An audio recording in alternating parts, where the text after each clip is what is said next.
கர்த்தருடைய நாமத்தில் எல்லாருக்கும் வணக்கம்.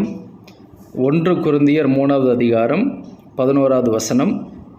போடப்பட்டிருக்கிற அஸ்திபாரமாகிய இயேசு கிறிஸ்துவை அல்லாமல் வேறே அஸ்திபாரத்தை போட ஒருவனாலும் கூடாது. இங்கே அப்போஸ்தலன் பவுல் என்ன சொல்கிறார் அப்படின்னு சொன்னால், ஒரு வீட்டில் அடித்தளம் இல்லை அஸ்திபாரம் அப்படிங்கிறது ஒரு முக்கியமான ஒரு காரியம். ஒரு வீடை கட்டணும் அப்படின்னு சொன்னால் முதல்ல நம்ம அஸ்திபாரத்தை தான் நம்ம ரொம்ப ஸ்ட்ராங்காக போடுவோம். அப்போ தான் அந்த வீடு நிற்கும், நிலைக்கும் அப்படிங்கிறது நமக்கு தெரியும்.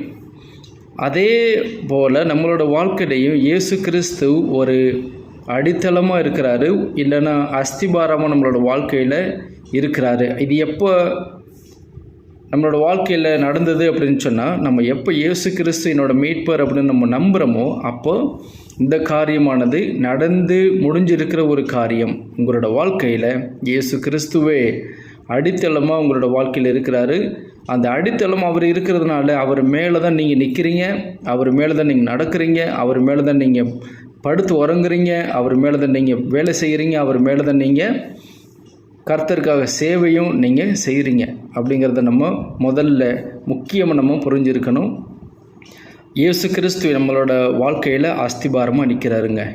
அதாவது ஒரு வீடு அசைது, ஒரு சின்ன நிலநடுக்கம் வந்தது அப்படின்னு சொன்னால், நிலநடுக்கம் வரும்போது அந்த வீடு அசைஞ்சு விழுகுது அப்படின்னு சொன்னால் அதுக்கு என்ன காரணம் அப்படின்னு சொன்னால், அந்த அஸ்திபாரமானது அவ்வளவோ அசைக்கப்படுறதுங்கிறதுனால தான் அந்த வீடு உடஞ்சி கீழே விழுகுது. ஒருவேளை அந்த அஸ்திபாரமானது அடித்தளமானது நல்ல ஸ்ட்ராங்காக இருந்துச்சுன்னு வைங்களேன், அந்த வீடு அசையாது, விழுகாது, அப்படியே நிற்கும்.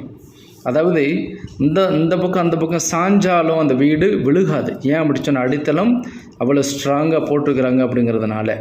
அதே மாதிரி நம்மளோட வாழ்க்கையில் இயேசு கிறிஸ்துவே அடித்தளமாக இருக்கிறாரு அப்படிங்கிறதுனால எந்த ஒரு கஷ்டங்கள், துன்பங்கள், வேதனைகள் எது நம்மளோட வாழ்க்கையில் வந்தாலும் அது உங்களையும் என்னையும் அசைக்கிறதுக்கு முடியாதுங்க, அசைக்கிறதுக்கு முடியாது. ஏன் அப்படி சொன்னால், அடித்தளமாக இயேசு கிறிஸ்து இருக்கிறதுனால நம்ம பயப்பட வேண்டிய அவசியம் இல்லை. நம்ம தைரியமாக துணிச்சலோட அதை நம்ம எதிர்கொண்டு நம்ம ஜெயிக்கிறதுக்கான வல்லமை கர்த்தர் நமக்கு கொடுக்குறதா இருக்கிறாரு. ஏன் அப்படி சொன்னால், அவர் மேலே தான் நம்ம நிற்கிறோம், அவரே தான் நம்மளோட வாழ்க்கையில் அடித்தளமாக இருக்கிறாரு. இதில் இன்னொரு வசனத்தை நம்ம பார்ப்போம்.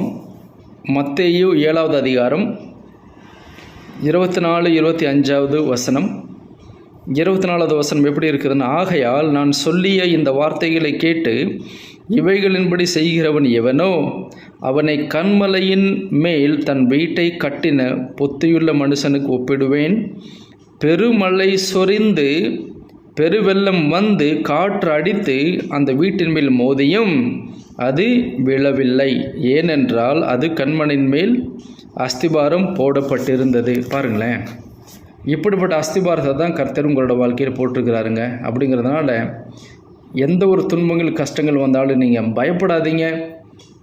நீங்கள் கர்த்தருக்குள்ளே இருக்கிறீங்கிறத நீங்கள் அறிஞ்சு ஜெபம் பண்ணும்போது கர்த்தர் உங்களுக்கு பதில் கொடுக்குறவர் இருக்கிறாரு. நீங்கள் பயப்பட வேண்டிய அவசியம் இல்லை. உங்களுக்காக யுத்தம் பண்ண யார் இருக்கிறதுங்க? இயேசு கிறிஸ்துவே இருக்கிறாருங்கிறத நீங்கள் கண்டிப்பாக புரிஞ்சுக்கிறணும். உங்களோட வாழ்க்கையில் அஸ்திபாரமாக இயேசு கிறிஸ்து தான் இருக்கிறார். உங்களோட வேலை இல்லை, உங்களோட செல்வம் இல்லை, உங்களோட பணம் இல்லை, உங்களோட எதுவுமே இல்லைங்க. இயேசு கிறிஸ்துவே உங்களோட வாழ்க்கையில் அஸ்திபாரமாக இருக்கிறாரு. உங்களை அசைக்கிறதுக்கு முடியாது. ஏன் அப்படி சொன்னால், யாரும் இயேசு கிறிஸ்து அசைக்க முடியாது. ஆமென்.